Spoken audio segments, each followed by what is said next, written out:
an open mic memories evening to celebrate the life of somebody who I consider to be a dangerously inspiring man.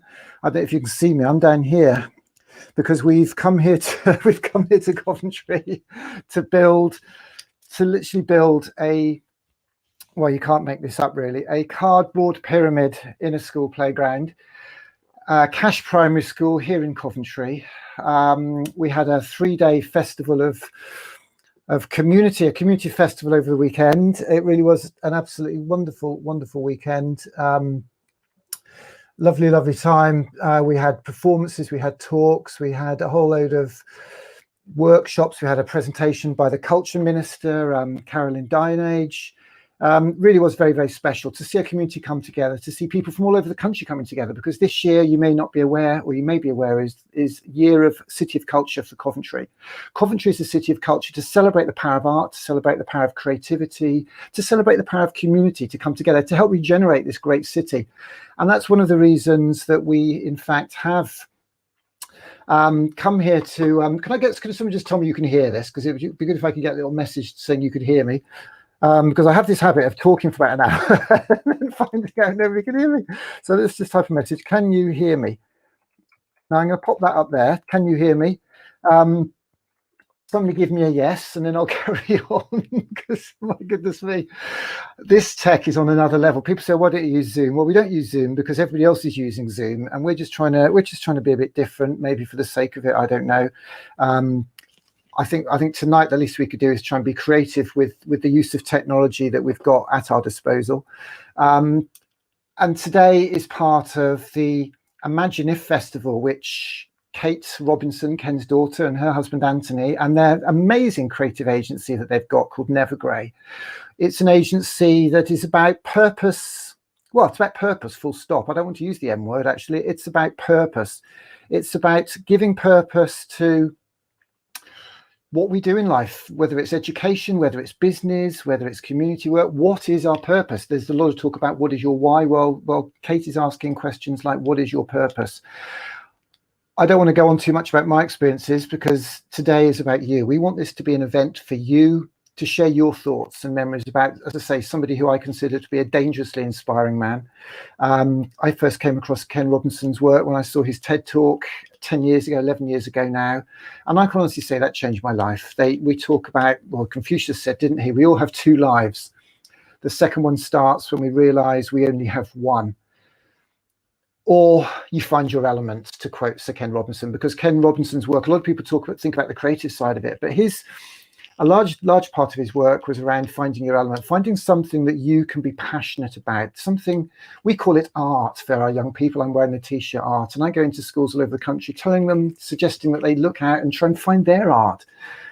Their art could be painting, sure, it could be photography, it could be cooking, it could be coding, it could be robots, it could be rockets, it could be dance, it could be DJing, it could be design, it could be anything that they enjoy doing, that they want to be passionate about. Because if they find that element, if they find their art, then surely there's a chance they might be able to make some money out of it as a hobby, a little bit of money, a lot of money. I show the Elton John film to children and demonstrate how he worked hard learning to play the piano after it was given to him for Christmas in a John Lewis ad. If you believe that, you'll believe anything. How Elton John worked hard and learned to play the piano and has actually made £330 million from that piano. His net worth is £330 million. I mean, but Elton John is a dad. Elton John is now a father. He and his husband, David Furnish, they have 2 boys. And Elton John has decided to go on that journey with his sons as a father and is retiring from show business. And it plays to my agenda. I think a lot of people, well, I shouldn't say don't care, but I'm going to say they don't care about kids. They don't care about creativity. They don't care about education until they have children. And that's what really made my life change when I had children. And I thought, wow, saw the Ken Robinson TED Talk, went to a festival run by Rob de Bankcamp Festival, and I read half a book. And that book was What's the Point of School by Professor Guy Claxton. And that made me think and made me stop and think. And we started STEAMCO with a group of parents. We started a project in our school to inspire our children with creativity, to bring the whole community into that school. And as I say, I don't particularly want to spend the night showing you STEAMCO videos, and I'm not going to do that at all. Tonight is about Sir Ken. It's about Imagine If. And I'll be honest with you, when I heard that Sir Ken had passed, I was in a camper van in South Wales, funnily enough. And the first thing I thought is, my goodness, what is his legacy and how can we be part of his legacy? But I'll tell you one thing, if you look at this Imagine If campaign, as you see it on the screen here, and the beautiful design, the beautiful branding, the beautiful work that Anthony and Kate have done to deliver something that Sir Ken should be so proud of. Imagine if we valued dance as much as maths. Imagine if we gave young people a say in our future. Sir Ken was passionate about the environment. He was passionate about seeing young people, seeing humans as nature, in the way that we have to nurture nature. We have to nurture plants.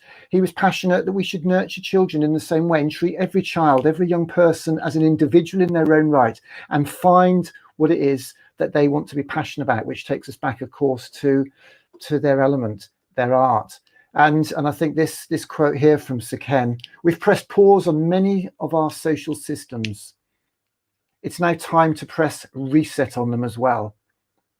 And I don't know when Sir Ken wrote that. Well, actually I do, because it's the dates underneath it. There we go, 2020. So I would imagine we were in pandemic mode when Sir Ken wrote that. And it echoes so much we heard at our Evolved conference on Sunday. We had Siddhartha Mitra there speaking. Professor Siddhartha Mitra said schools shouldn't be going back on Monday. They should be leaping forward. We should not just pause, but we should reset. We should look at why we teach our children, how we teach our children, and what we might do differently. And there's a whole load of stuff on that. Professor Stephen Heppel did a fantastic piece of work around the golden generation, saying it's not about our kids catching up. It's about us catching up with them, because they've raced ahead. I've got two boys here. They're on their laptops doing Teams lessons. They're doing their homework on a smartphone, and they're playing a game on a computer and collaborating with friends on the other side of the world. And they're obviously lucky to have 3 devices, and it's ridiculous, quite frankly, but there you go. These kids are racing ahead, and we've got to catch up with them, not throw the reins back, or not rein them back in. So Sir Ken there talks about pressing reset. Tonight, as I say, is about giving voice, and we are absolutely delighted tonight to have been able to team up with a fantastic organization called Tiny Voice Talks. And I'm just trying to connect up now to an amazing woman who I caught up with actually tweeted yesterday and said, hey, do you mind if we collaborate on this project? And she said, absolutely, because tonight is absolutely about connecting with everybody. It's about giving everybody a little bit of voice and giving everybody the chance to be heard in the way that Sir Ken would have wanted to. It's not always about the big names. It's not always supposed to be about the big keynote speakers. Everybody has to start, and that is why we're so delighted to be collaborating tonight with Tiny Voice Talks, #Tiny Voice Talks. And I mean, it's just wonderful. It's just a wonderful, wonderful collaboration. So I'm going to see if I can cut now to Turia. One of the things that really struck me about trying to organize something as part of the Imagine If Festival to celebrate the life of Sir Ken Robinson, his inspiration, the connections, the magic that was that wonderful man, was how big his voice was, how much impact he had, and how he's given so many people voice. You know, he gave me voice, as I've described earlier, by inspiring me to do what I've done, for better or for worse. And I didn't really want to run an event with just lots of big names, and we've done that. And in fact, we're doing a #TalkWalkers21 podcast, which is 21 people's thoughts about Sir Ken Robinson, and we've had a few of those out with Professor Claxton and so on. But tonight, I really wanted to provide a platform because with this wonderful cardboard cathedral we've built here in Warwickshire, Coventry Cathedral, a symbol of how a cathedral rose from the ashes after World War II, a time of great strife, a great struggle, and how a city itself was reborn on creativity at the time of two-tone and the specials and the selection, the beat, who we heard from over our weekend. I thought it would be appropriate to use this platform for anybody who wants to share their opinions. I've been to enough Zoom meetings and seen enough bookcases, and I think you'll be hopefully convinced that we haven't had a Zoom bookcase here tonight. But more to the point, I go to these Zoom meetings and you're just sitting there watching it. Sometimes you can put a comment in, sometimes you can ask a question, but it doesn't feel as interactive as it should be. And I really feel we have to use this technology to engage our audience, to engage our communities, to engage our children, our teachers, our parents, our businesses, our creative carers, as we call them. And I couldn't think of anybody better to connect with for this event tonight, to actually try and reach out to their audience. I have to put my glasses on here. This is where I actually have to make my connection. Then this wonderful lady here, Toria Bono. Toria, now this is the $1 billion question, because this is new tech. Yes. Can you hear me? It sounds like you can. I can hear you, and what a wonderful introduction you've just given to the event. How are you doing today? You're locked down somewhere. Whereabouts are you locked down tonight? Down on the south coast, yes, in lockdown, the excitement of it all, really. And I apologise for my virtual sort of bookcase behind me. I don't have a bookcase, okay. I just have a load of books behind me. You're a teacher, that's allowed. I do like your curtains. I'm a teacher. I do like your curtains. I know, aren't they? Very, very trendy. All a Keeley. Oh, wow, we've lost me there. That's fantastic. Wow, superb. So now, I get a lot of criticism for being a little bit last minute to things, I must admit, and I can't pretend that arranging this was any quicker, because we've just had a Coventry 21 weekend and an Evolve Ed Festival. And Kate Robinson sent me a message and said, Nick, are you doing this or not? That was yesterday. And I said, yes. And then I saw a tweet from you and I thought, who better to partner than somebody who wears their heart on the sleeve in terms of giving tiny voices a voice? Could you give us a little bit of an idea about what Tiny Voice Talks is all about? Yes, certainly. It's not that I was sick of hearing the same voices. That's not true. I have been inspired by the bigger voices like Sir Ken Robinson time and time and time again. But I wanted to give voice to those people that don't often get to share their thoughts. Now, it started on Twitter, and it started as a feed on a Tuesday. My pinned tweet is basically called Tiny Voice Talks, and anyone that wants to join it is welcome. And they can, share whatever they want on there, ask for advice, get support. What then happened was that actually developed into a podcast in which I interview again the tinier voices. I have run events in which people who have never ever spoken at an event before actually get their voice heard. And what I notice time and time and time again, Nick, is they feel empowered. And suddenly they go, oh my gosh, I'm actually worthy. And that sounds really mad, because of course they're worthy. But I think often as educators, we're in our classroom, we're teaching, we don't have a book published, we're not being asked to speak at events, and we don't think that our voice is as important as others. And I truly believe, I passionately believe, that if we're going to change the lives of the children and the young people that we are teaching, that we need to hear all voices. And I'm pretty sure that Sir Ken Robinson would have agreed with me. I've lost you now, Mick. I can't hear you. I'm sorry. I have to, when I turn my microphone off, I have to remember to turn it back on again. Let's be quite clear. I think Sir Ken would have a wry smile knowing that I'm the last person to fear failure, and the most important thing is, I don't think one could imagine being among friends any more than tonight and events around Sir Ken Robinson. Didn't you do a podcast in the summer around the time of his passing? And what give us some highlights or what came out of that?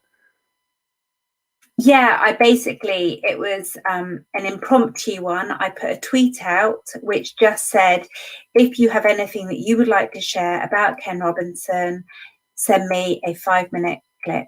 And so many people sent 5-minute clips, and I have a podcast out there which is an hour long, which is just the voices of others talking about how Sir Ken Robinson touched their lives and the importance of art. So if anyone wants to find it, Tiny Voice Talks, and it is there. What highlights were there from that come to mind for you?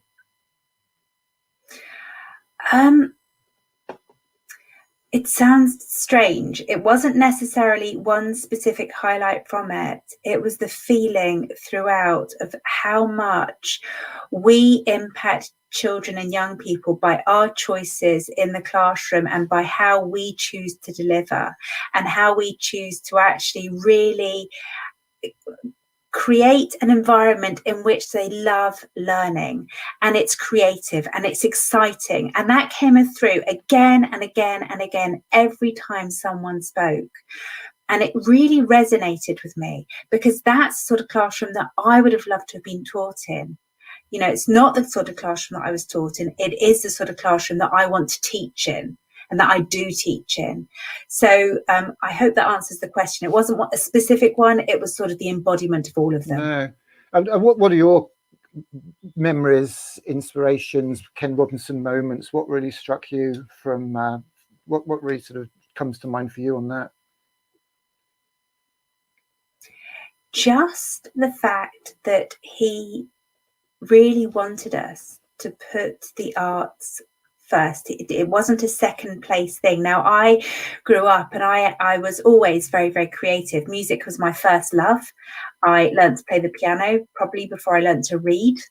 I was always involved in some form of music, whatever else. I did music A-level, and to me, it wasn't a secondary subject, and it was what gave me life. I didn't have much of a voice, I would say, as a child in school, but music for me was the way I just lost myself. When I played the piano, I would disappear into another world, and it was absolutely glorious. And I know that other people have that with different subjects, you know, different areas of the arts. And I think to actually ensure that the arts are placed front and centre alongside maths and English, because actually that's where a lot of children, a lot of young people find themselves. And I think so Ken Robinson was telling us to do that time and time and time again. Oh, absolutely. I mean, it's interesting, actually. I was on LBC Radio yesterday. The government have announced £400 million worth of funding in the budget today for the arts, and I was called by LBC to sort of get an opinion on that, which is lovely. It's nice to actually be on somebody's phone list. And I mean, all I could say was I don't think we've had a better example in this period of lockdown of what art, creativity, those human connections, and how important they are. You know, I don't know if you've heard of a chap called Rob DeBank. He's a Radio 1 DJ, and he runs a festival called Festival and Camp Festival, which inspired us to start this. And he posted a video of his dad, so Grandad DeBank, if you like. Doesn't have sound quite the same feel as Rob DeBank, does it? Grandad DeBank. And he was playing his trombone on the Thursday for Clap for Carers, in the same way that other people were banging bin lids and other people were singing and blowing whistles.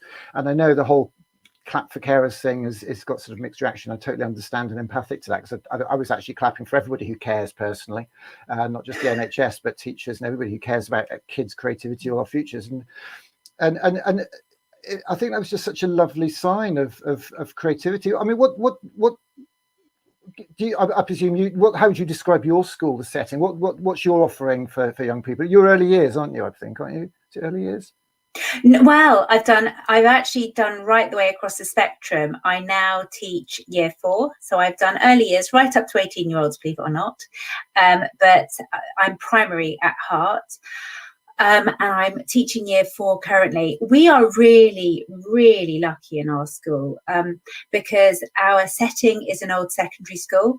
So we've actually got a massive music studio. We've got 2 music specialists. We've got a DT specialist. We've got a a design and technology studio, which is absolutely phenomenal. We have, we've got an art studio. So the children have all these, designated spaces that they can go to. And when they go to the art studio, they really feel like artists. They're not just doing art in their normal classrooms. They're disappearing off to the art studio. And I think we are incredibly lucky with the building that we're in, because it enables the arts to flourish.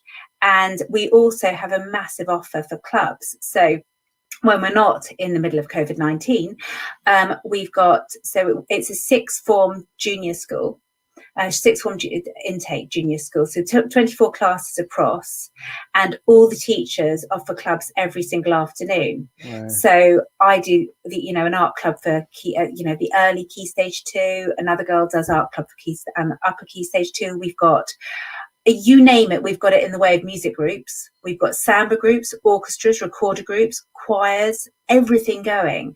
And that's what children need, and I think it is wonderful that we are able to give children the offer that we do when it comes to clubs linked to the arts, really.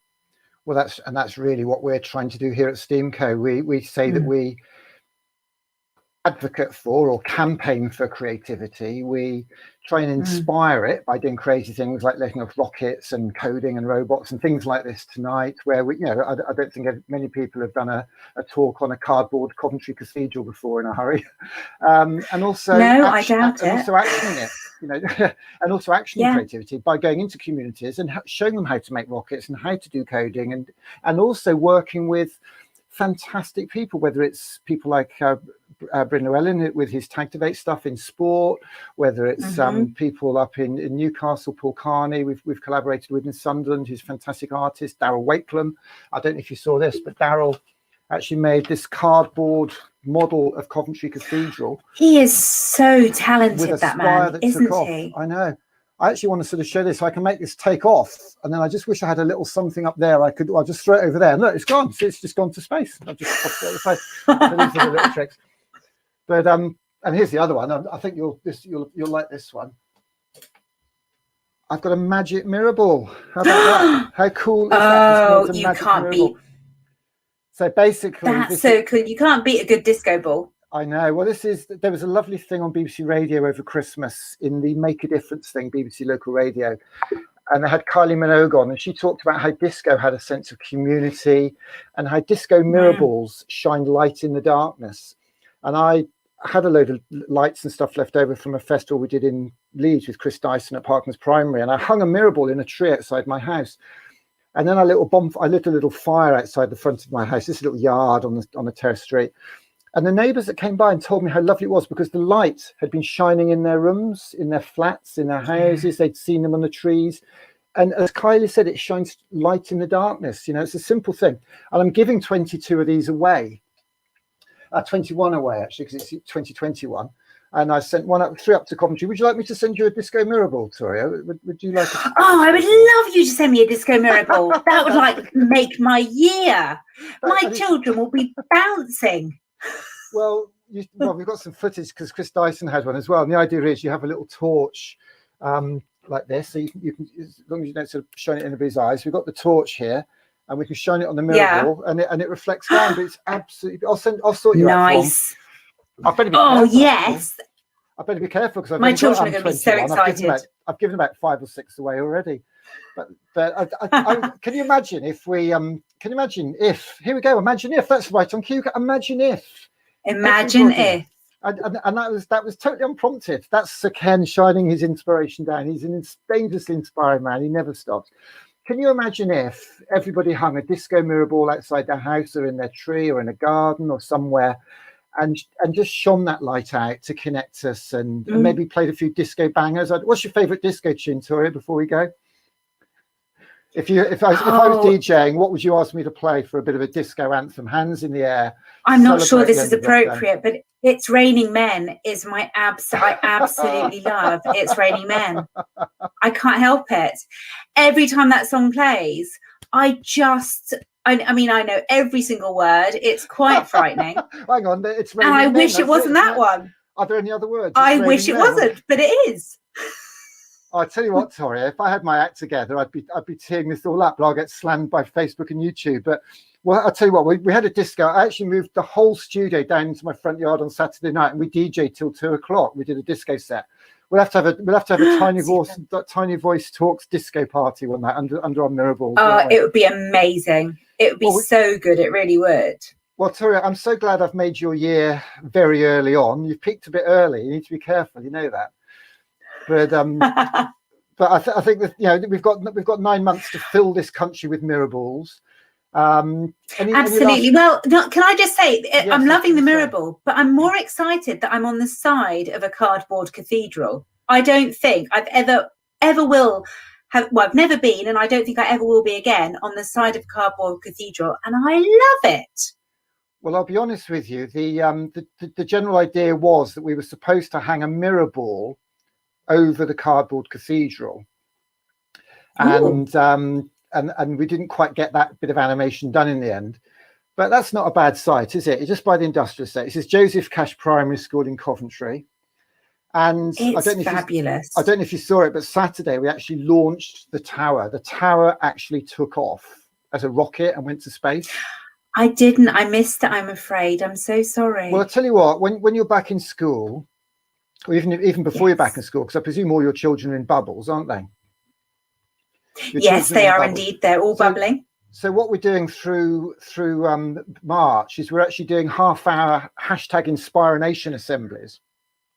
So if you'd like, we could arrange to do one of those, and I could do the assembly, and at the end of it, the children see that tower take off. Do you fancy that? I'll book you in for that. If you that sounds good. I will definitely be in touch with you about an Inspiration assembly.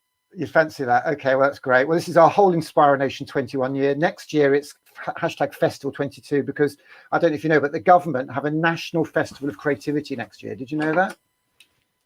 I did, and that's really, really exciting. So we're building absolutely brilliant. The right direction to go in. Absolutely, we're building momentum. The government wants to put Britain on the map as keep it on the map for creativity and innovation, as for the world, but also more importantly for me, as important, to demonstrate the power of art and creativity to connect. Because we say that art is just a combination of creativity, tools, and people. Where a tool could be technology. A technology is only a tool that was invented after you were born, after all.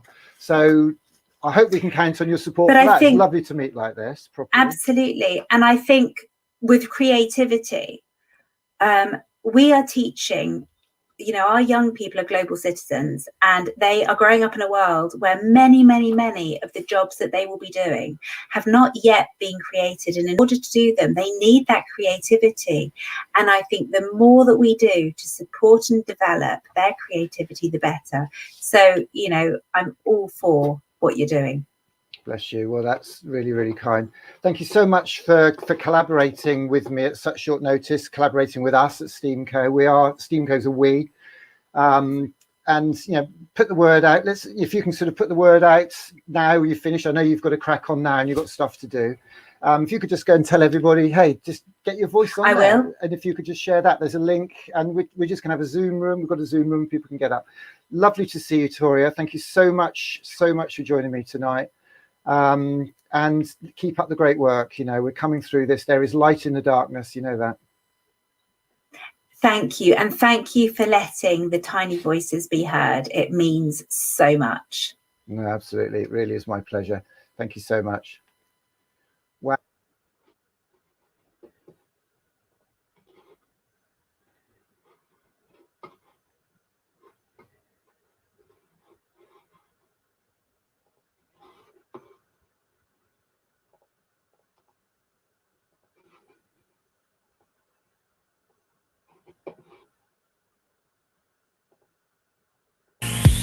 One night in disco, in disco, in disco, in disco. One night in disco, in disco, in disco. I do like the notion of a disco ball. You just have to put one light on it and it refracts light everywhere, and, you know, just kind of makes everything look pretty and in motion, finding yourself through the darkness or through the struggle. Disco, disco, one night in disco, disco, disco, disco, one night in disco,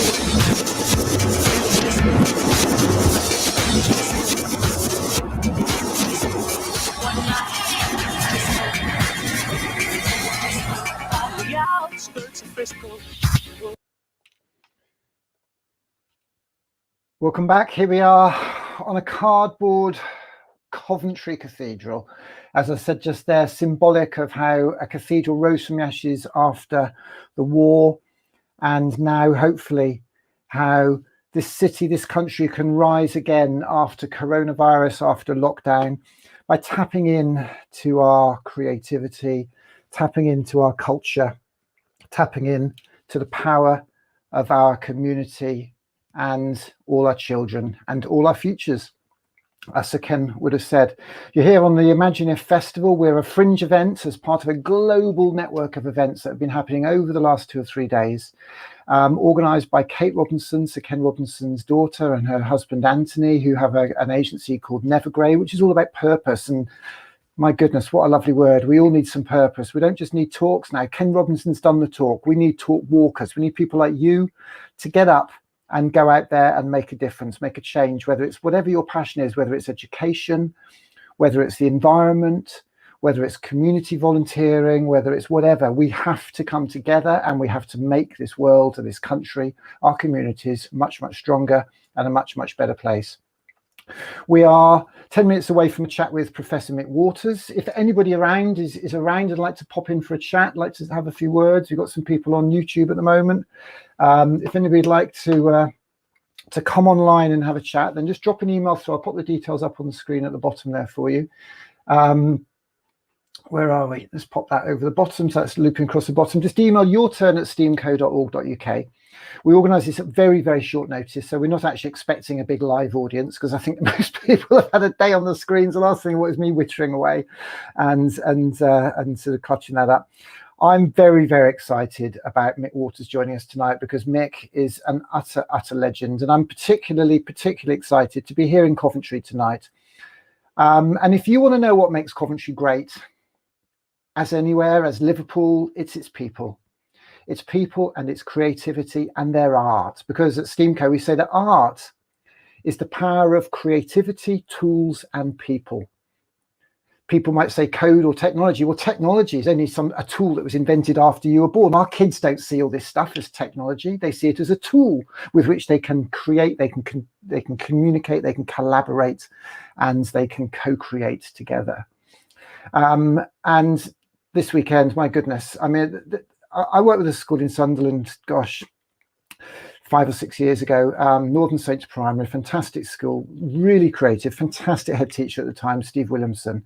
And I said to him, Steve, you know, there's this battle about creativity in our schools, and battle for creativity, and the curriculum is being narrowed. You know, how do you get away with this? You're Ofsted Outstanding. You've just written a report for the government, the Department of Education, in their annual report. How do you get away with it? And Steve said to me, Nick, Ofsted are clear. They value creativity, but it takes a brave school leader, which is why we have the hashtag Brave School Leaders, to celebrate the work of amazingly brave school leaders who do what they know in their heart is right, because they know it will give those kids the best outlooks, but also drive academic achievement up as well. And I spoke to Matt Hancock. He spoke to us at an event in Parliament 3 or 4 years ago. And he asked us to go out and tell head teachers that art and creativity is absolutely critical. And just the other day, we had an announcement from the Culture Minister, Caroline Dinage. And do you know what? I might actually see if I can't pull that up now, because that was a very, very powerful address. And I'd like everybody to hear what this government minister has got to say about art and creativity. Because we are not about party politics at Steamco. I get really quite cross when people sort of put me in a pigeonhole and accuse me of being party political. I'm not party political, I'm policy political. And I will call up anybody who calls policy that affects creativity, children, and communities, because those are the things that I'm passionate about. And we've been grateful for Matt Hancock's support in the past. We've been very grateful for Sharon Hodgson, Labour MP for Sunderland. We've been very grateful for the support of Ed Vaizey, who's a former Conservative culture minister, who includes us in his newsletters whenever we do anything very vaguely interesting. Thanks for that, Alex, by the way, for getting those little shouts out. And we're also very, very grateful to the Liberal Democrats who've been supportive in the past as well. So, you know, it really does take all sorts to inspire a child, if you like, and to help us out. And I've got to juggle my video clips around here. Do you know, I'm just going to play Caroline Dinage. So this is an address by the current digital and Digital and Culture Minister, Caroline Dinenage, who addressed us at our conference this weekend, our hashtag Coventry 21 Festival. I just need to click a few buttons to get the audio. Believe it or not, videos don't just play on this system. I've got to make sure it all happens. So let's see if we can play that video now. Can we cue the video and play the video, please? It is such a great privilege to be invited to speak to you all today. I have absolutely no doubt that this 3-day community art festival will showcase all that's possible when creative industries work with schools and local communities to inspire, to enlighten, and to motivate despite these really difficult times. And at times like these, maintaining our creativity is such a key thing, particularly for children, as it gives them a space to express themselves and to continue to grow. The government's unprecedented £1.5 billion Cultural Recovery Fund is the biggest ever cash injection into UK arts and culture and is being distributed right across the cultural ecosystem. So I'm delighted this fund has helped to progress your plans in delivering to your communities throughout lockdown. By collaborating with and sharing experiences with arts and education organisations across the country, grassroots community engagement is helping and supporting the rebirth of the arts and culture scene right across the UK. With your passion and your drive for that strong local engagement, I look forward to seeing how your future plans will be the key stepping stones to enable the cultural sector to grow. Now, Coventry Libraries are also set for an amazing City of Culture year with a whole host of new activities and events for children and families. They provide a range of cultural activities in a safe environment to assist development, education, and entertainment. And finally, I want to mention the fantastic year of events we have in 2022. And this all springs, of course, from Coventry's year as the City of Culture, leading on to the Birmingham Commonwealth Games, the Platinum Jubilee, and Festival UK 2022. These and many other events will create an outstanding year, celebrating our creativity and our brilliant communities. And it all starts right here in Coventry. I want to thank the lovely organisers of Coventry 21 Community Art Festival and all those participating in this week's events for all your wonderful effort and great hard work. I hope you all have a fantastic time.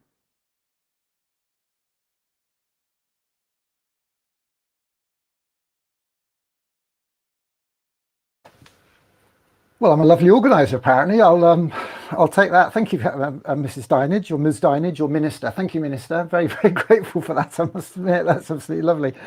I just need to do something to get rid of that video. I've got to tick that box there and put that back there. There we go.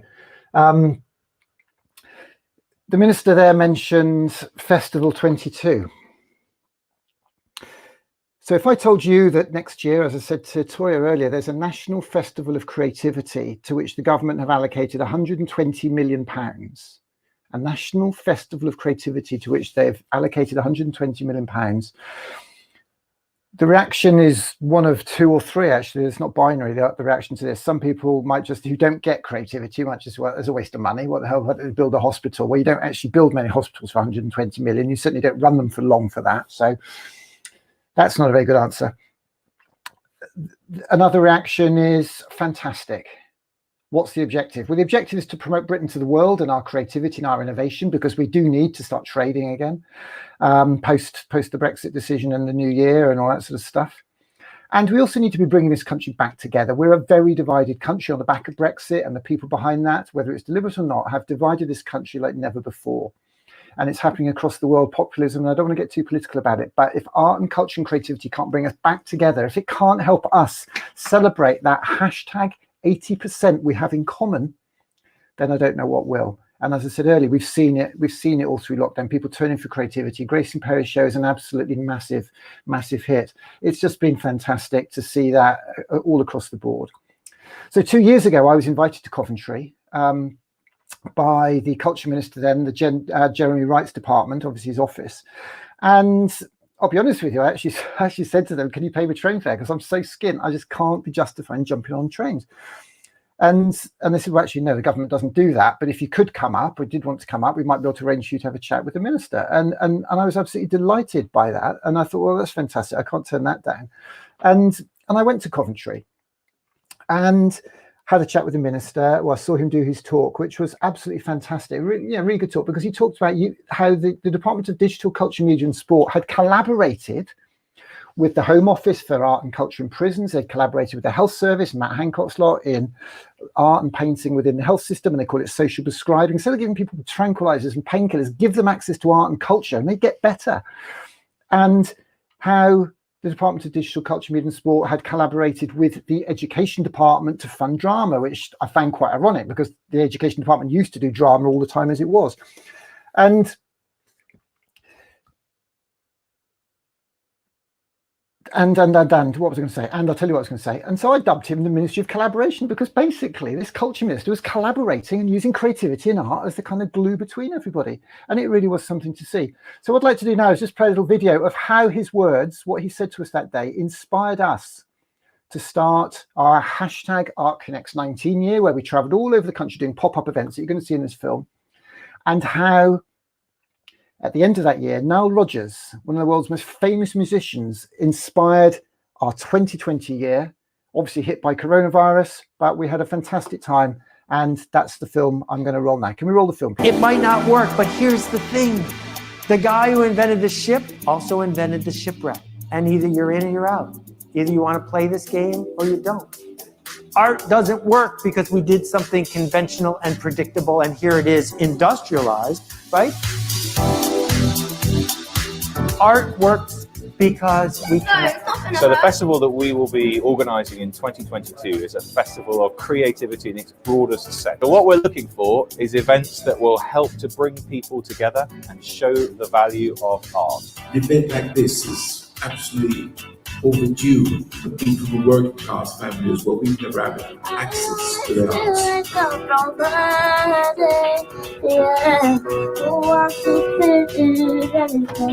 I think this is amazing, and we should encourage Nick to do more of this so that we can connect friends through art. It's actually amazing. Well, a lot of schools have taken music out of their curriculum, and I find that really important. This book is going to change lives. There are 7 stories.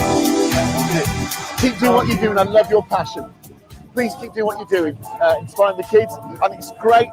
Not enough parents spend enough time with the kids. They leave them on the iPads and things like that. And I absolutely love it. Keep doing what you're doing. I love your passion. Again, boys will be boys. Better let them have their toys. Girls will be girls. Cute ponytails and curls. Must put an end to this stress and strife. I think I want to live that sporty life. I'm going to make it happen for you. I appreciate that. Well, I'm going to make it happen for you because what you're doing is, in the end, absolutely brilliant. I had the idea of getting a big screen to come here and celebrate. And I did a thing called a crowdfunder. I said to lots of people, I only gave myself 24 hours, and they said, you'd never do it.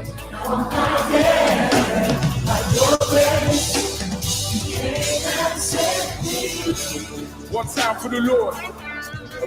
Art and creativity is absolutely everything, you know, to secure the jobs for the future. Niall, what does collaboration mean to you? For me, collaboration is everything. So my whole life is a collaboration. My whole life's a collaboration. How Nile Rodgers there inspired our Collaborate 20 year, which it might not work, but here's the thing. Away. Stop. The guy who invented the ship. Stop. Why did you play? Why did that stop playing? Because I've got that little clip there. No, I don't know. Oh well, not to worry. Let's get rid of that. Also invented the shipwreck. Oh, and either you're in or you're out. Let's just get rid of it. There we go. Sorry about that. A little bit out of control, isn't it? Sometimes this whole thing. So come on, cut a bit quicker. I'm going to cut across there. Literally only had this system a couple of days, and still finding my feet on it, as you can see. And I'm just waiting now for Professor Mick Waters. We did do a test earlier, and he was there. So I'm just going to make sure he's on standby. Let's have a look. So that was hashtag Collaborate 20. And then this year, last year, obviously the virus hit and we lost all our work, but we managed to get an Arts Council grant to build this green screen TV studio, which you can see We can't see, can you? Because I'm not showing it to you at the moment, but I could show you if you're interested, just very, very quickly, warts and all. I do this as much as anything for a little bit of a sympathy vote, to be quite honest with you, because I like people to realize that this is actually quite hard. And so when it doesn't work, they think, oh yeah, well, fair enough, because it's not like Zoom. And somebody did actually say to me today, why don't you just do it in Zoom? Well, that's not the point, is it really? We're not trying to just do things in Zoom. So basically, if I cut across there like that, so here I am, I'm holding up a little GoPro camera at the moment. Oh, I haven't had a shave today, have I? Dear me. Oh well, it's just gone feral, totally feral. So basically, I'm in front of a green screen, no rocket science. I've got a green screen clipped up. I've got a mirror ball on the roof, which hopefully Toria will get excited about again. She got very excited the last time I showed her. Got some spotlights, and I've got a couple of laptops. We actually had loads of kit before. Now everything I'm doing here is being done on this laptop, and it's a beast, and it gets really hot. It starts putting out hot air, and that's why the video is a bit clunkier. You're going to have to look into this. I've got a screen either side. That's the screen that's controlling all the social media. That screen over there is a Zoom room. And then here, if you look here, you'll see all the audio settings. So when I have a problem with audio, I have to find out which one it is. And then I've got that audio mixer down there just to make it look like I've got lots of buttons, but I'm only actually using one channel on that. So that is the kit we're talking about here, and it's just off the scale. And I'd just like to actually show you a little film, and then we'll hopefully go to Mick Waters. A little film here of Cash Primary. It really was fantastic. The head teacher there, I mean, I connected with her on Twitter a couple of years ago and went into the school and had the most wonderful, wonderful time. And contacted her a few weeks ago, actually, just 2 weeks before half term, said, hey, do you fancy doing a 3-day weekend festival the weekend after half term, which is never a good thing, is it? Let's face it, you come back from holiday, you hit the ground running, bosh, bosh, bosh. And she said, yeah, absolutely. And we ran a 3-day festival with her.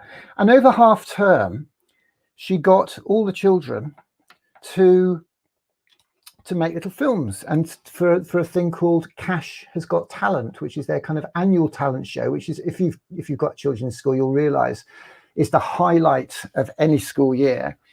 And I shared a video on Twitter the other day, actually, of my two boys. We actually did Jake the Peg. I got them to do Jake the Peg for our talent show.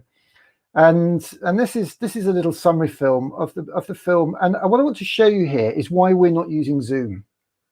The reason we're not using Zoom is not just because I can pan in and pan out, but because we've built a virtual set, and anybody out there can call in with a green screen behind them, or call in with a Skype and put a green graphic behind. It's not quite as good, but it works. And we can put them on the stage with us. And that's what we did with these children, because these children filmed stuff in front of green screens. They'd filmed it at home. We sent it in. And frankly, I mean, I could have cried when I first saw this. It's absolutely beautiful. So I hope you enjoy this. This is Cash Got Talent. Hopefully on the other side, we'll have...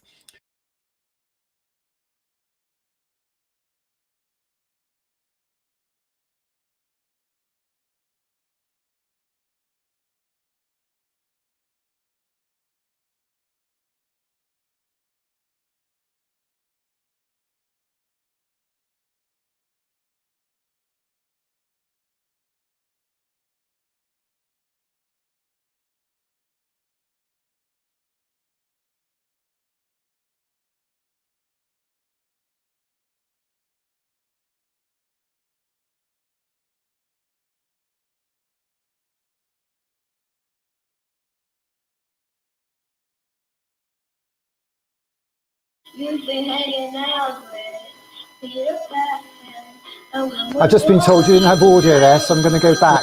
I'm going to go back and do that again. So now they're on stage. What I could do, I could actually put them in front of... Let's make these guys really famous. Let's put them in front of the Coventry screen. There we go.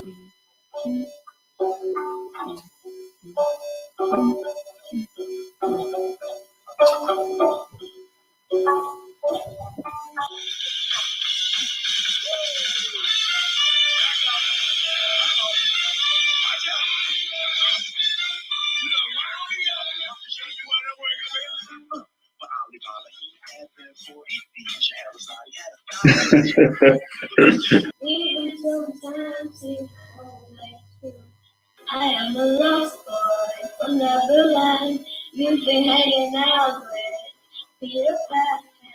And when we're bored, we play in the woods, always on the run from Captain Hook.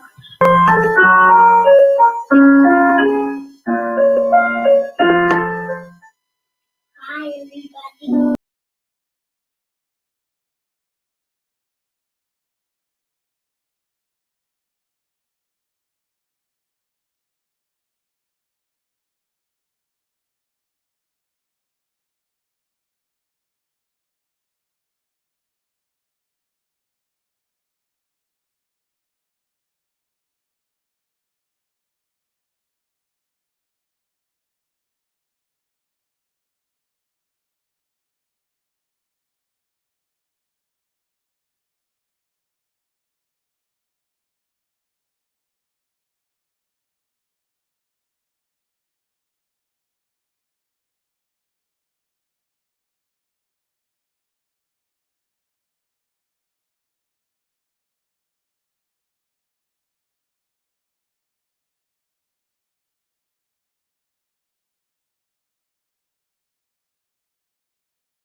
This is me.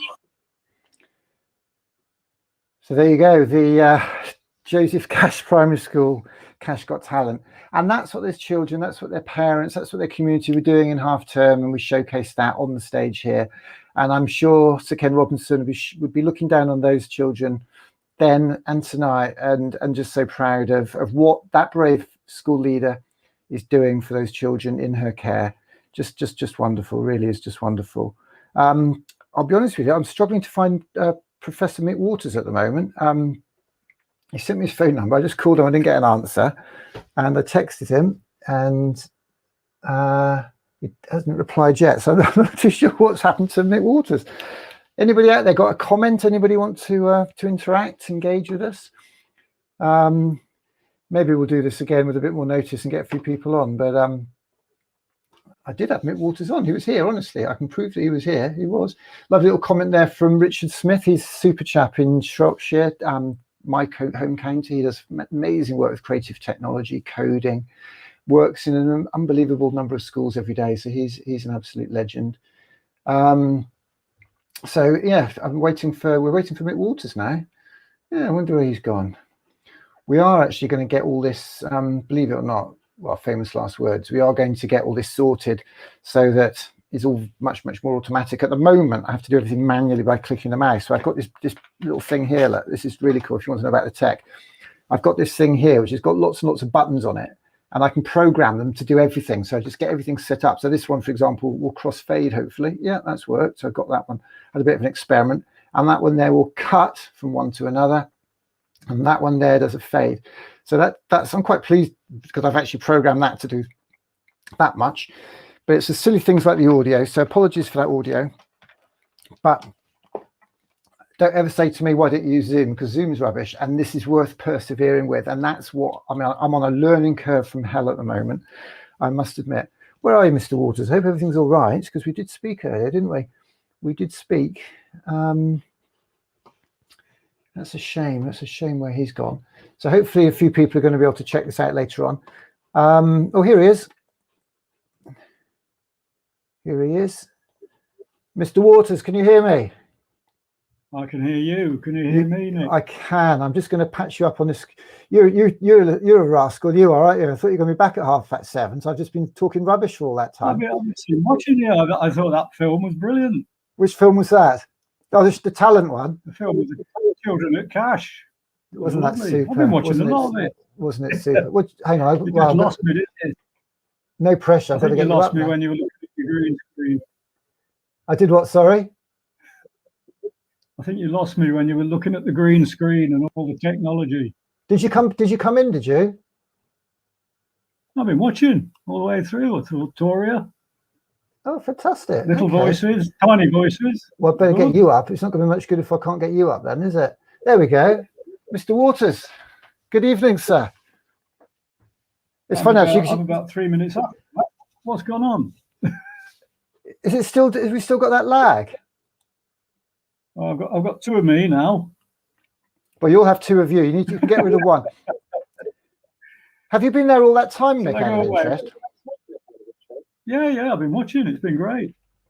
On go this, away and come back again. Just log out and come back, because there's a delay of some sort, and I don't know what it is. Go on then. Just close it and come back. So the legendary Mick Waters here. Now, I don't know if you can hear me. I'm going to wait until he comes back, actually. Or I don't even know if he's still there, because it seems as if there's a real lag, and this is the problem. This PC is absolutely hammering it. Now, apparently, if I get rid of some of the videos I've played, that might clear some memory up.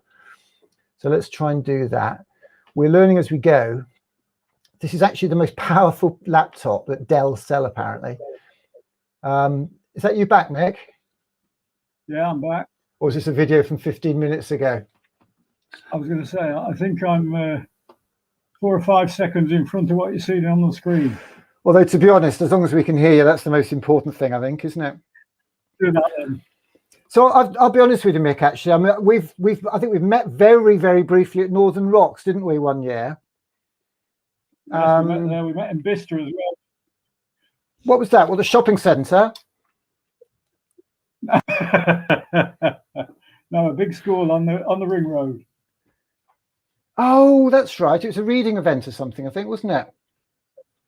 Oh, I can't remember, but yeah, whatever. You. It's funny because we were doing rockets. We've called today this. We sort of teamed up with Tiny Voice Talks, which is like a hashtag group of people who haven't got much voice. Because in Twitter, as with everything else, you get all the superstar celebrities, the Guy Claxtons, the Ken Robinsons, whatever back in the day. And then you've got these sort of nobodies, and they find it all quite frustrating working their way up. So we thought we'd give people a bit of voice, and we thought we'd give you a voice, Mick, because you're a bit of a, I don't know, you're a well-kept secret.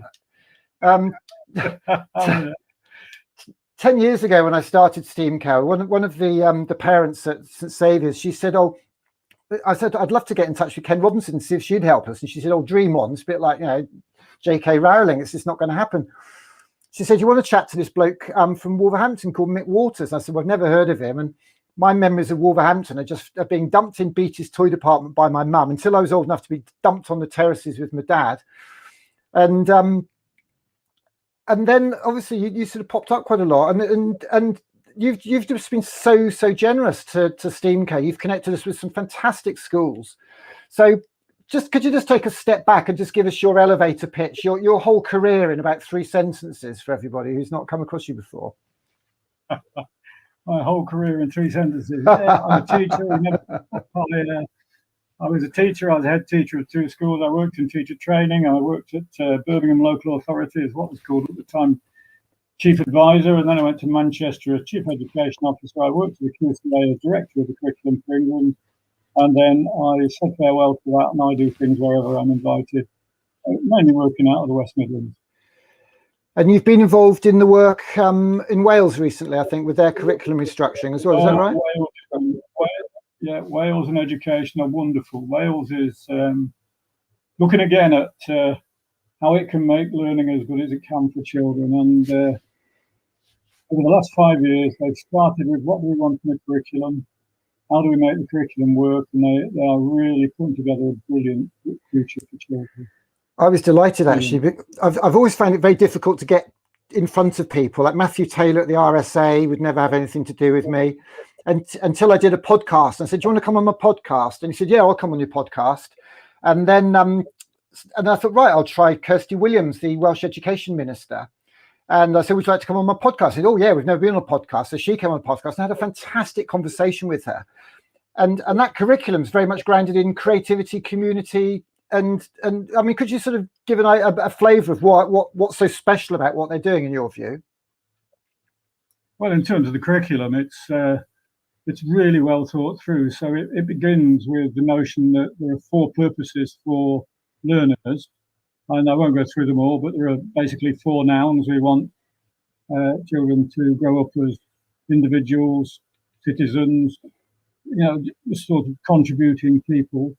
There are 8 adjectives that go with those 4 nouns. And I always say you can confirm any of the 8 adjectives with any of the 4 nouns. And we want informed people, but we also want creative people. We want contributing people. We want ethical people, and so on.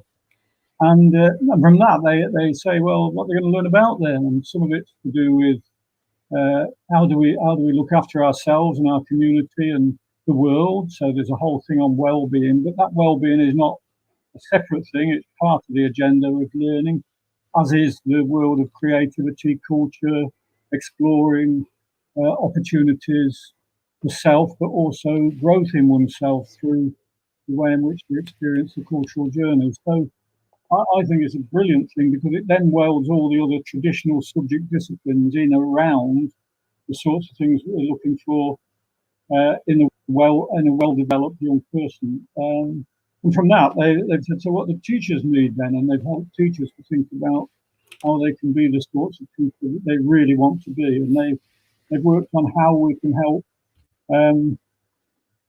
the school become the sort of organisation that enables the teachers to be what they really want to be. And yeah, I'm pretty impressed with Wales. I'm impressed with a lot of schools in England as well. So I spent a lot of time in schools.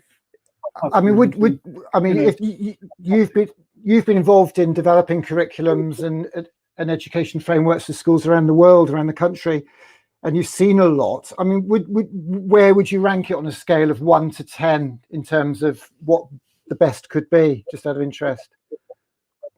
The Welsh one? Yeah. Yeah. I think it's well up there. It's one of the best I've seen because it doesn't see things in parallel. So many curriculum around the world, they start with what they call the basics, and then they add things to it in a sort of parallel line. Whereas what the Welsh have done is said, what's the outcome we want, these 4 purposes?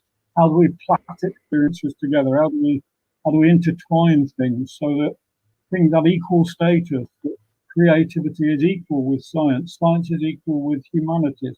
Humanities are equal with mathematics and languages. Oh, so wow. that you've got this, stop this pecking order thing. The thing that Ken actually used to always be talking about, that, we decided the world was in subjects, and then we decided some subjects were more important than others. I don't think we decided it. I think it was decided for us. But that sort of notion that it's plaited together is really good in the Welsh curriculum. Some really good stuff going on in Africa at the minute with looking at curriculum and how you bring learning to the fore for young people. And some of those African countries, which are often called underdeveloped, are really pushing on with what children need and where they take things. And if you went to South Africa, you'd see phenomenal work going on there, bringing creativity, the well-being of youngsters together with the sort of other experiences that they need. It's interesting, actually. I always remember being sat at an Arts Council conference in the Wellcome Trust in London, and Ken was on a live link from LA, and somebody asked him what he thought about STEAM, and he said, well, actually, if you want to know about STEAM, Nick Corsten's in the room, you need to have a chat with him. I was bowled over, about 700 people from all over the kind of the arts establishment in the room. But he said, at the end of the day, I don't really care for these acronyms. You need to put humanities in, and you get to STEAM, and it's not about these acronyms. And to be honest, STEAM, STEAMco, whatever, for me, I mean, I like the kind of Eisenbod, Kingdom Brunel, the Great Western Railway, the Iron Bridge kind of analogies for STEAM and steam powering more than this 5-letter acronym, to be honest. It was a bit flavour of the month a few years ago. But I mean, what are your thoughts around that? I mean, you're describing there really a broad and balanced curriculum that's integrated where the subjects interrelate, aren't you, as much as anything? Yeah, I'm never one for acronyms or maxims or code words. I just think they come and go, and they come in on the wave, and they're a bit dodgy because people talk about them without really getting under the surface. I just think we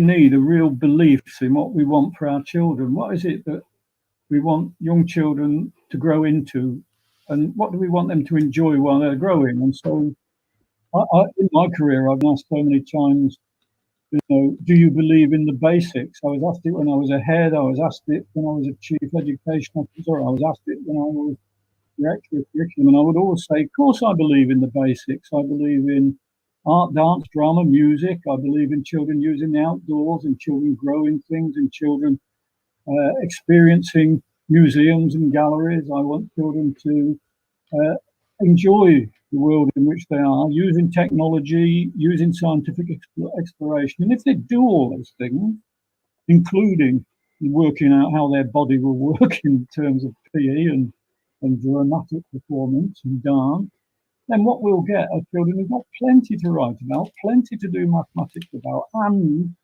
will probably become better mathematicians because they're fascinated by the study that they're enjoying. And I think we just get too hung up on making sure they've done the basics before they experience everything else. That's particularly important after this lockdown thing. You know, people think that children have got to recover. I mean, what a dreadful thing for children to be hearing all the time in the media, that they're going to have to recover.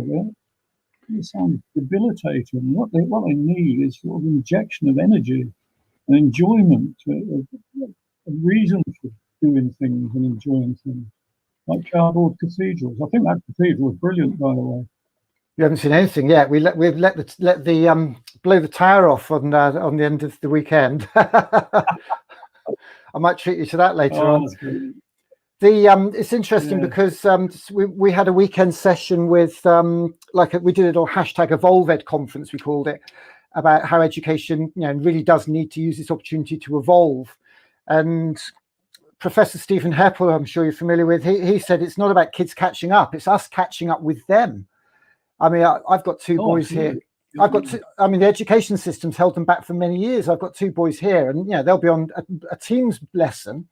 They'll have a smartphone where they're doing their homework from earlier on. They'll be playing a game on their PlayStation with somebody in China, and they're well ahead, and they could still do more. And Stephen launched this thing called the Golden Generation Certificate, where kids can go on a website, they can type in what they did in lockdown that was nothing to do with the school, those skills that they've learned, and print a certificate off that says, I did this. And they could take that to an employer, because, I mean, I talk to kids about careers in primary and secondary, and I always say to them, people used to buy people, but now they buy interested and interesting people. So when you go for an interview, you've got to show them you're interested in their company, ask them a few questions and show you know what you're talking about. But more to the point, they want to know you're interesting, that you went off the rails in lockdown in a good, positive way, and you learned things that you weren't told about at school.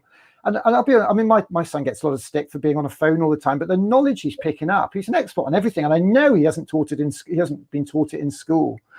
I mean, what are your thoughts about the access to knowledge and information that kids have via their digital devices? I mean, well, there's all this stuff, over the years, hasn't there? There's been this question about people saying, well, technology opens up new worlds, and why do we keep learning the stuff that we used to learn? And then, of course, another group of people start getting worried about that, because they think the world's going to fall apart, and the end of the world is coming. I just think we've got to grow up. The pandemic has taught us so much about the way children are. There are children who've suffered, there's no doubt about that. There's children who've had sad experiences, and there are children who've had very, very poor experiences. But what we've also found is that many, many youngsters have just made learning for themselves. They've worked out where it's going and what they're going to do, and taken it on in their own way. They don't need taking forward hour by hour with a mystery learning objective coming up in front of you.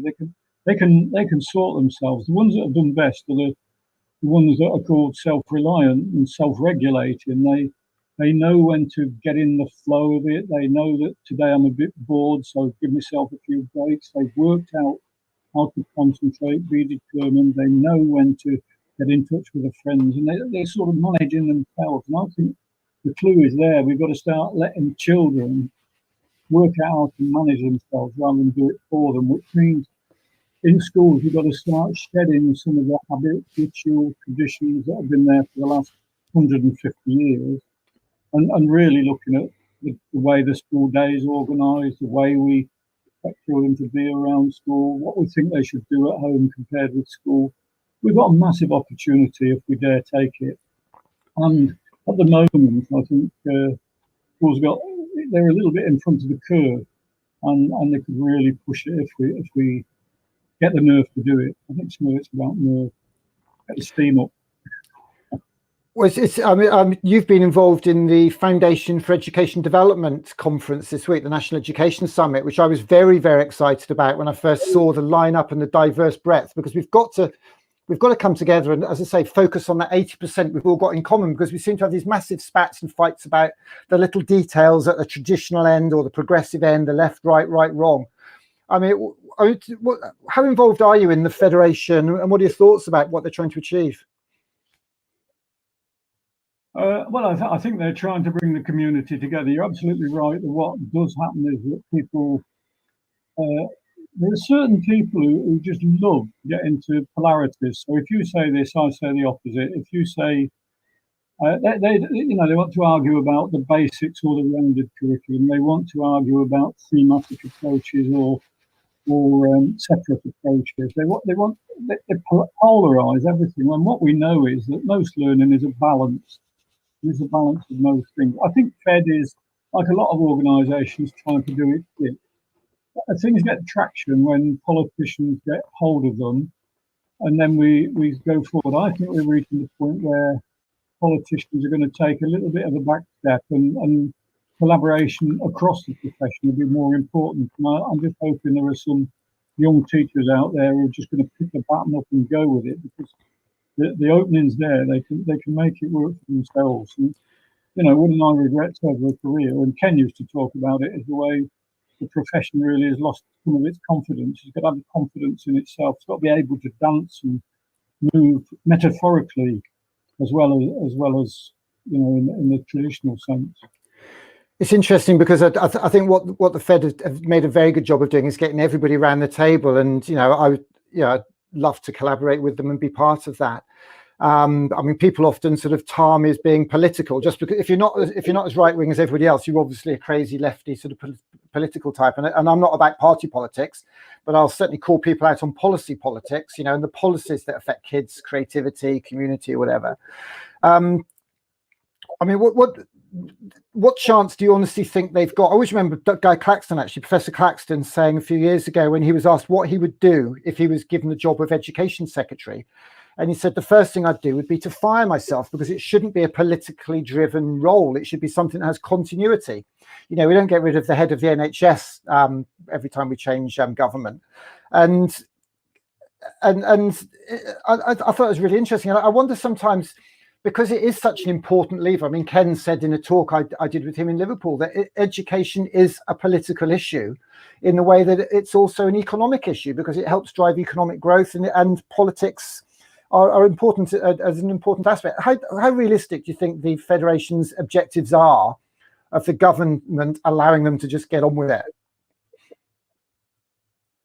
Not very. I don't want to sound miserable, but I think politicians, national politicians, do want to manage the education system. They believe they put an enormous amount of money that we've got as a nation into our education, and they should have a say over where it goes. Now, I've got some sense of, that's reasonable. I just think we should be much more careful about structuring decision making on a less political line, and making sure that decisions we make are more long term, so that we don't get switchbacks and we don't get reverses. I mean, some of it's like a fairground ride, isn't it? You go in one direction for a little while, and then you suddenly go the other way. And I think that's all parties. I'm not particularly political in outlook. I'm somebody. I mean, if any party asks me for advice, I'll help them. But if anybody asks for help, I'll give it. So it's not about backing any particular strand of politics. It's just, come on, we can't be switching direction every little while. We can't keep changing our objective. What we need is some sort of collective view about what our education should be doing for children. I do favour the sort of notion of some sort of framework that's going to last 7 years, so that it outlives any particular government. I think there's a thing about citizens forum, where citizens talk about what they want for their children, and that comes forward into a bigger community of interest. And I think the profession has got a chance. This year, with all the sort of online learning, teachers have been teaching in public like never before. Yeah. And most teachers say that what they've been doing isn't the best they can do. I don't mean that negatively. I just think, teaching on a two-dimensional screen is a lot more difficult than trying to teach as you normally would, and teachers have been hampered by the restrictions as well as the opportunities created for them. So now that we've done this in public and people are pretty impressed in the main with what teachers do and how they manage, I think now's the moment for the teaching profession to grab it really professionally and take it forward. And if I may add to that, Mick, I think what they have to do is take the public with them. For me, absolutely. I mean, I'm quite provocative, almost quite deliberately to make a point, but James O'Brien and LBC documents this very, very well. An almost consistent, ongoing, relentless campaign of what I call teacher hate. Drip, drip, drip in people's ear about don't trust teachers with your children. You can trust them with your teacher, but don't trust them with their holiday pay, or don't trust them with it. It's a very, very ongoing negative rhetoric that seems to be fed into teachers against teachers. But at the same time, teachers and head teachers traditionally have been very, very insular, haven't they? They haven't necessarily welcomed their community and it's almost taken Ofsted in some cases to encourage that and to manage that and to incentivize that. And obviously, so, I mean, I remember when I started STEAMco, we're very lucky. We've got a great school community here at St Saviour's in Paddington, and I arranged an event and I got 70 parents to come in to work with teachers, and it was lovely because year 6 teachers were working with year 2 children and year 3 parents, and we really mashed it all up. And I always remember going to a head teacher in Darlington. I said, look, you need STEAMco in your school. And she said, look, I can't even get 2 parents DBS checked to be governors, let alone have them in my school working with children. So we have to be very, very careful with obviously it's got to be very set in context. And at the moment, there's all this talk about children catching up and extending the school days and blah, blah, blah. And I know that's a very loaded phrase, is catching up. But at the end of the day, every child has missed out on a lot of social development, a lot of sport, a lot of art, a lot of crafts. And what I find quite fascinating is whenever it's mentioned, everybody looks to the teachers to do this. But you know that phrase, it takes a whole village to raise a child. What role do you think community could play in helping Kevin Collins and the work that he's got to do in helping our children make up for that lost time? And I don't just mean filling the bits of the curriculum that they've missed. What role community, Mick? I think people are realising that place matters and that you can gather around a place. So school is important, as are lots and lots of other facilities. But if they work together, then the whole community benefits, and not least our children. So I think we are going to see a move towards integration of opportunity, integration of experiences for children. I mean, Coventry, well, that's a lovely place in terms of people working together and trying to bring things alive for each other. It's got a tradition of being a community that gives itself a go and sort of supports itself. But I think there's going to be a move towards that sort of development in the way Kevin takes things forward. I think Kevin Collins is a superb choice for that job. Again, it's nothing to do with politics. I just think he's so measured, he's so thoughtful, he's so aware of how to build partnerships and collaborative ways forward. I think that's one of the sanest things the government's done, apart from getting the jab. And maybe that is a sign of light in the tunnel of a government that realises they've got it wrong, because nobody's ever going to actually just come out and admit it in terms of exam fiascos and algorithms going wrong and whatever.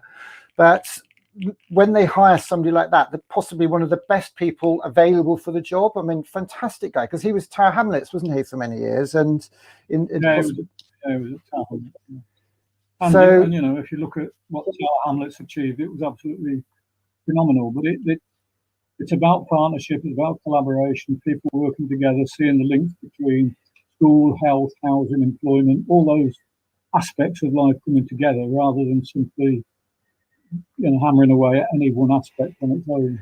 I don't know if you saw Andy Burnham, Mayor of Manchester, speaking at the Fed conference. I think it was yesterday.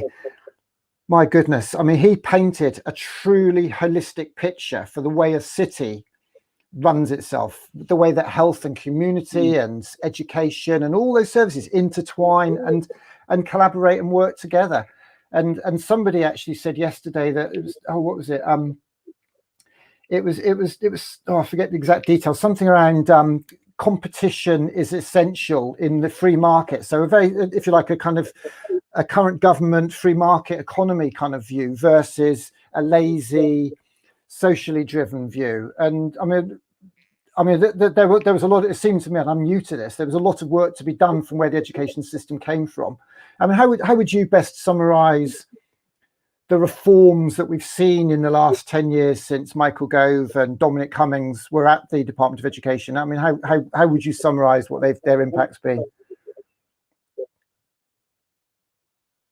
Well, I wouldn't call it a great move forward. I mean, I thought we were having a good evening. I'd enjoy ourselves. Sorry, Mick. Yeah, we're not staying in Wales all night. I'm sorry. I mean, politicians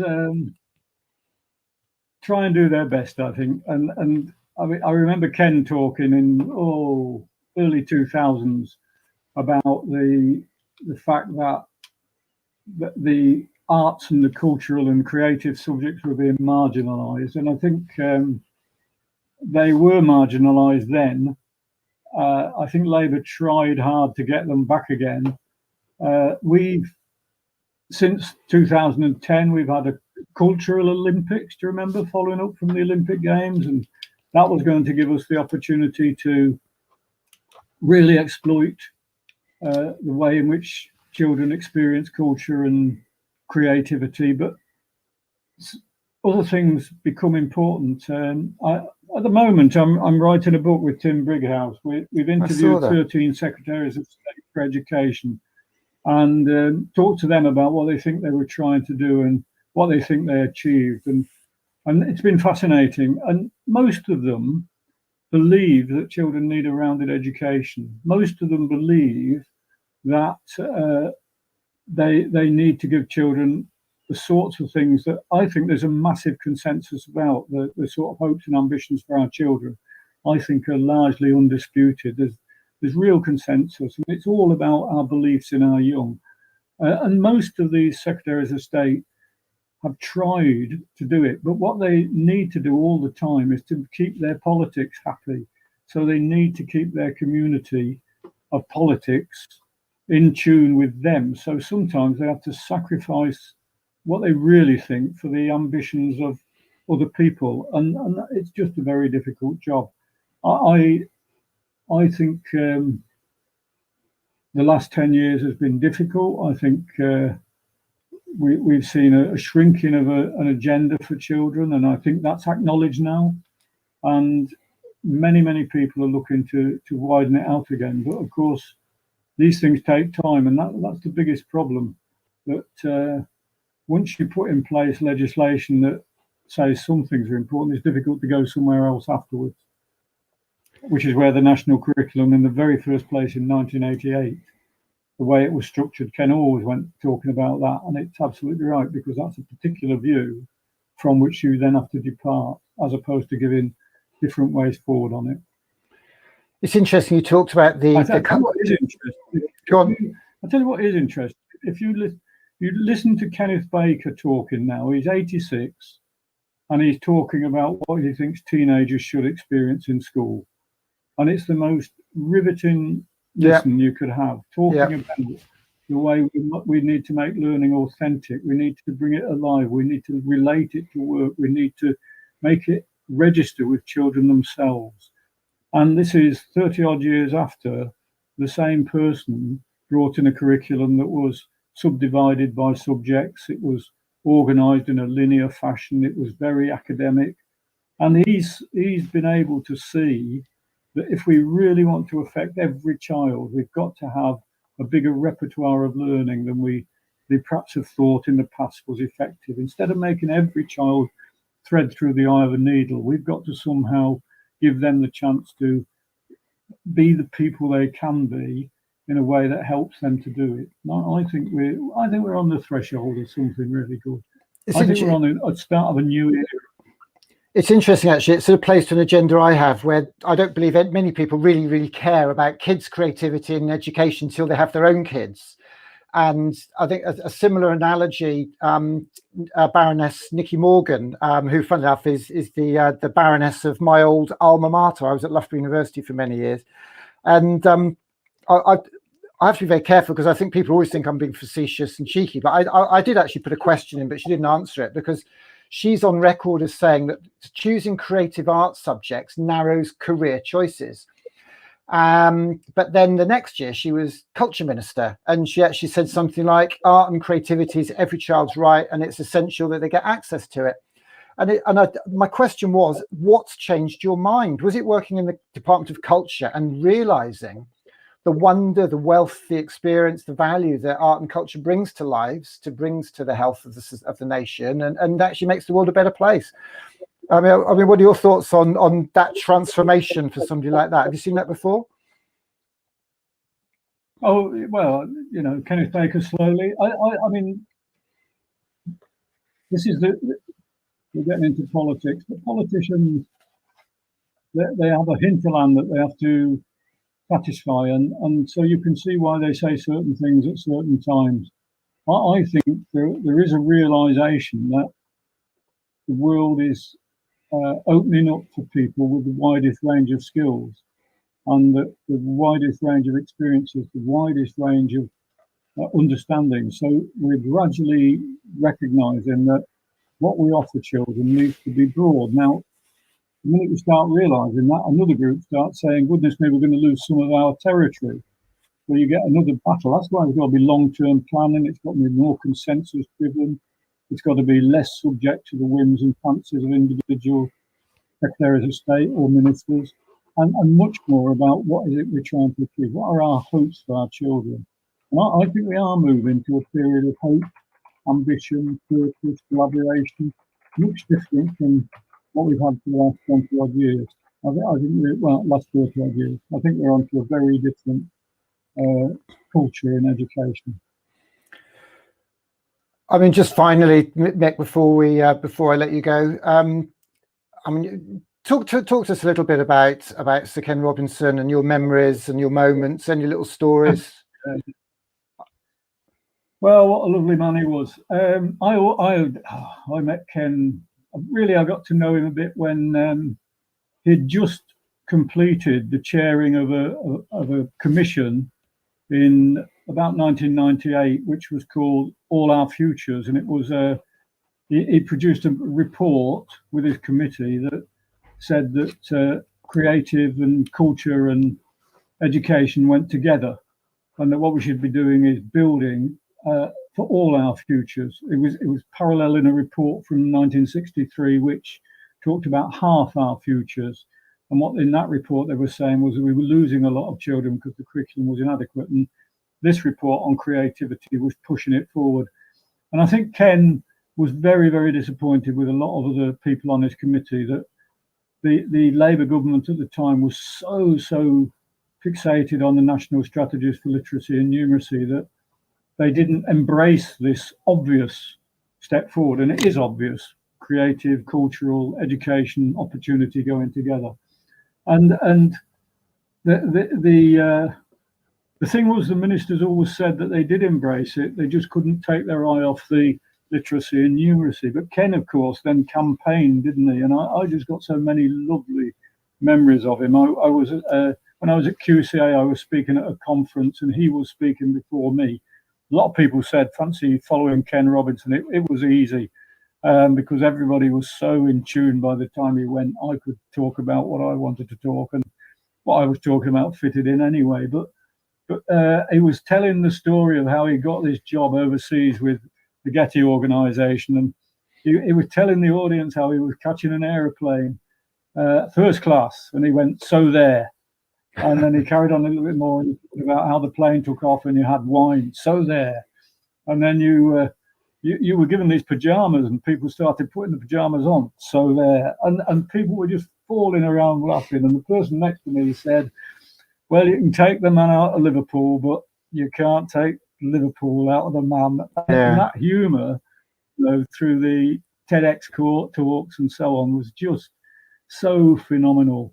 Another memory I have. I did a conference in the Gherkin a few years ago, and Ken and I were both speaking, and so were two government ministers.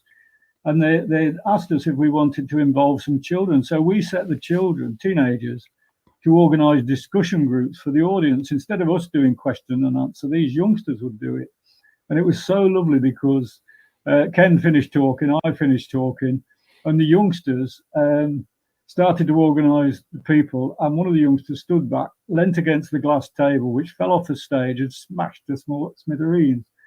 And people were sort of shocked and embarrassed. And Ken and I just sort of laughed and said, that's what happens with children. That's what we do. That's how it goes. And happens with grown-ups as well. It's not a big deal.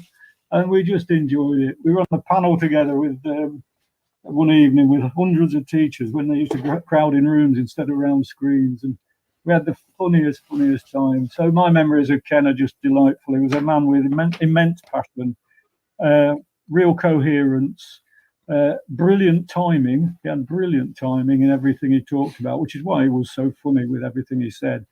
But he also had that beautiful resonant voice. And I think what Ken did was resonated with people about why they came into teaching, why teaching matters, the power we have to create the sort of future we want for our children. And yeah, we all miss him madly, but his legacy is that, you know, we've got to do our best for every single child, every single day to make a difference. So it's been lovely talking with you, Nick, and keep doing it, mate. You're doing a good job. Well, it's funny actually, because I was chatting to Toria Bono earlier, and I've got a little present for you. I've got a present for you, but I gave her a disco mirror ball, you see, because I've got these mirror balls. I'm giving 21 of the. No, you're not having one. I'm not wasting a disco mirror ball on you. No way. You're not having a mirror ball. Oh, schools. You're a professor. I've got a book for you. I'm going to give you a book. This is a book called Wild Thing. Are you familiar with this? Yeah. Send me that. Have you read it? Tell everybody else what it is. Do you know the story with this? No, I haven't read it. So this is by Mick, Mike Fairclough, who's head teacher in Sussex, as you know. He's got the Buffaloes, he's got the four-wheel drives. This sums my life up, Mick, because basically it's about embracing childhood traits in adulthood. Yeah, and that's what you're talking, understanding kids. So we've got to be prepared to be childlike occasionally. And there are four lovely themes to this book, which I kind of drew out. It's not structured in this way, but basically says, live a creative life. And for example, just be grateful, play the game of being grateful. So even if you trip up, think, well, I could have broken my leg, I only grazed my knee. Because if you're grateful, it's academically proven that you will be happier. And if you're happier, you make connections, you'll get lucky, and things just get better. You know, and for me, it's those simple things. You know, this is not a book of pedagogy. I mean, one of my other favorite books is Educating Ruby by Guy Claxton and Bill Lucas. It's all about just the simple things in life. And I think that's what you're talking about. I hate to say it, Mick, but what you've described in Wales, the things you've been talking about tonight, the things you've been talking about at the Fed conference, they're not rocket science. I do the rocket science. What you've done is you've distilled the education down to its most important basic things. And I think it's fantastic. And people are hearing that. And community coming together to educate our kids has got to be the way forward. And I can't thank you enough for your time tonight, Mick. It's been absolutely wonderful talking to you. Been lovely chatting. I do feel I'm on Mars. I'm watching the screen, and my movements are about 4 minutes after I've done it. So I don't know what any sense made of it. But if anybody's listening, it's been lovely. Keep going. Thank you so much, Mick. I'll catch up with you very soon. Thank you now. Yeah. Cheers, mate. Cheers then. Bye-bye. All the best. What a super man. That's Professor Mick Waters. A friend of Sir Ken Robinson's, a collaborator, two of the most incredible people, and Mick is still working hard for communities, working with Wales, as you saw and heard there.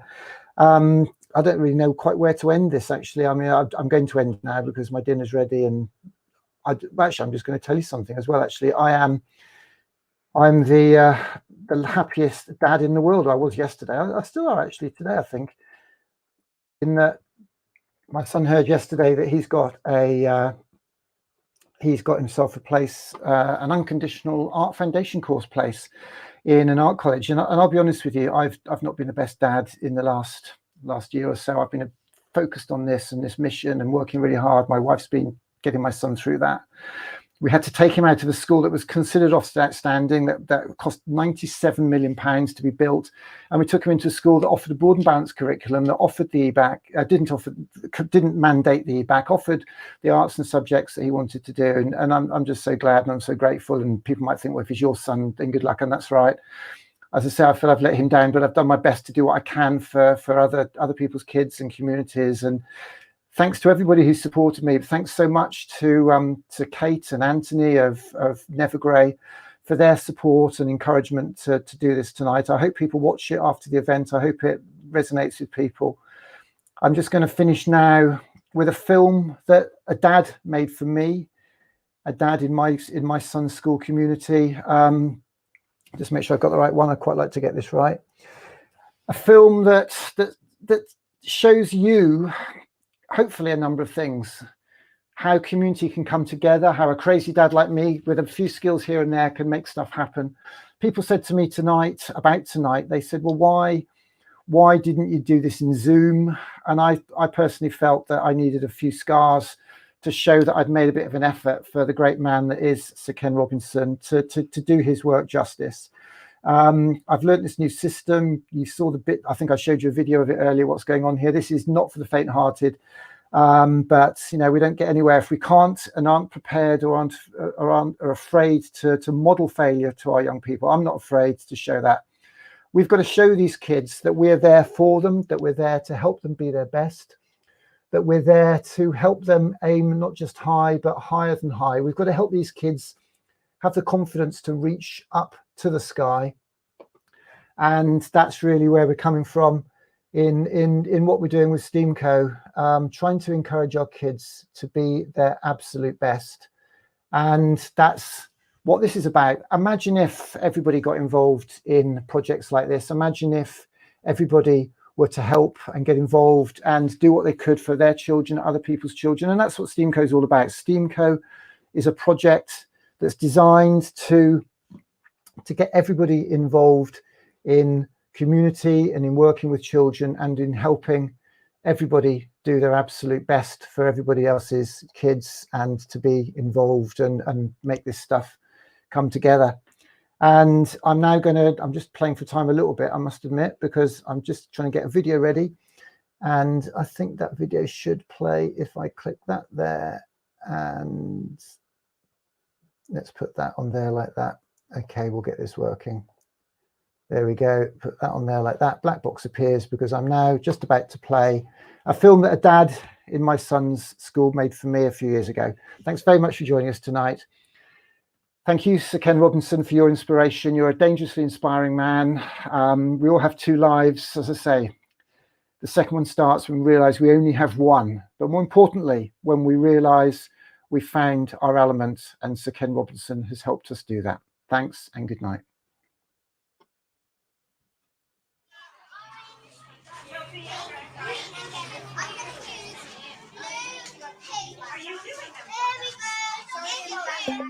We're all born artists. The problem is to remain an artist as we grow up. That was Pablo Picasso. And I think we've got to help our kids, all our kids, aim high in life. Not just high, but higher than high. We've got to help our kids find their passion, their art.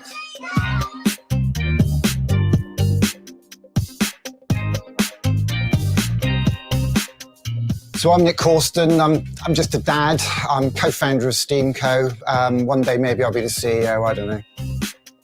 So STEAMco is a non-profit community enterprise that helps connect our kids with their art and our communities with their schools by running creativity days. And we want to get the whole community involved. We want people who've had kids, not had kids, got kids, whatever, to come and work with us to help us run these days.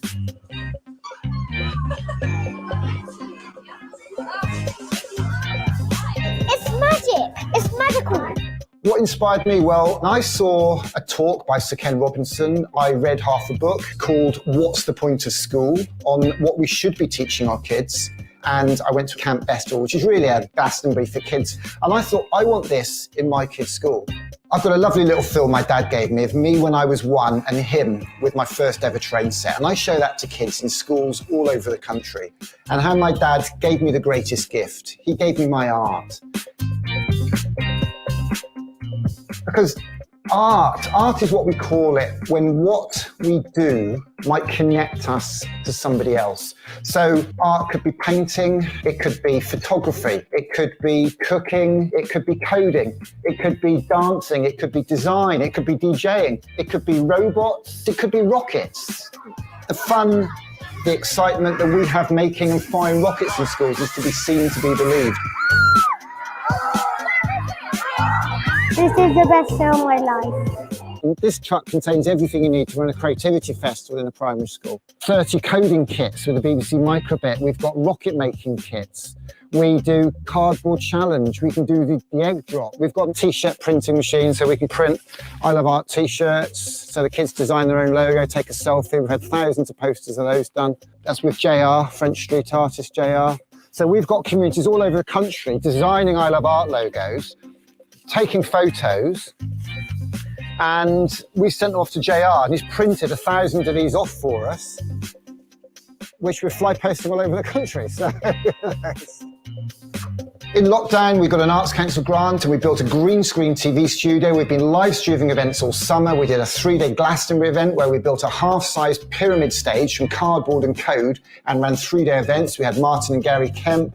We had Glenn Matlock from the Sex Pistols on stage alongside community artists, dads and their kids. And we had a young lad from Leeds called Lenny who played his piano on stage, all virtual. And that's what we want to do. Lockdown's not going to lift in a hurry. And we're running festivals from a spare bedroom here in Paddington, but we need people involved. We want people to collaborate for creativity. For me, collaboration is everything. Elton John gave me the greatest gift. Actually, he made a film, I don't know if you saw it, with John Lewis, where basically he tells the story of how he was given a piano as a kid and worked hard and made literally $1 million. I saw that film, ripped it off, put our own subtitles on it, and Elton John retweeted it. It had 50,000 views in an hour, and I went on a 2-week UK tour from Cornwall all the way to Carlisle, showing that film, showing my train set film, talking to kids about art and creativity, letting off rockets, and inspiring schools across the country in our 12 days of Creative Christmas tour. You've inspired one little boy in particular, a very quiet boy, and as that rocket shot into the air, we heard the words blast off come out of his mouth. Innovation, technology, and dreams rocketing up to the sky. The state education system, we have a lot of people feel it's been narrowed and narrowed and narrowed, focusing on teaching and testing of highly academic subjects, which are important, which are right for some kids, but it's not for everybody. And some kids come out of the education system literally broken. 9 out of 10 schools in Britain have reported cutting the arts in some way or another, which is a real tragedy. And we're going to lose that cutting edge creativity that made Britain so famous. Creativity is Great Britain after all. The ideal future for me would be a whole load of these trucks on the road with passionate, enthusiastic, committed, creative people, helping connect kids with their art and communities with their schools all the way across the UK. As Albert Einstein said, imagination can take us anywhere.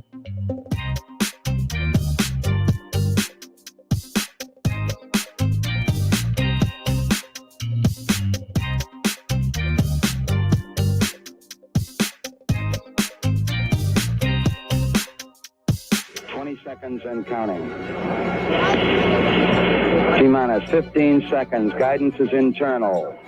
12, 11, 10, 9. Ignition sequence start. 6, 5, 4, 3, 2, 1, 0. All engine running. Liftoff. We have a liftoff. 32 minutes past the hour. Tower clear.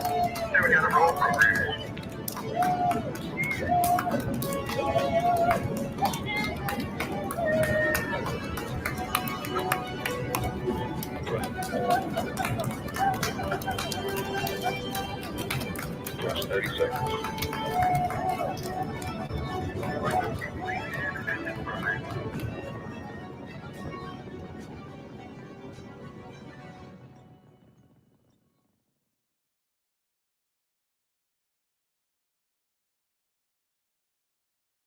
Seconds and counting. T-minus 15 seconds. Guidance is internal.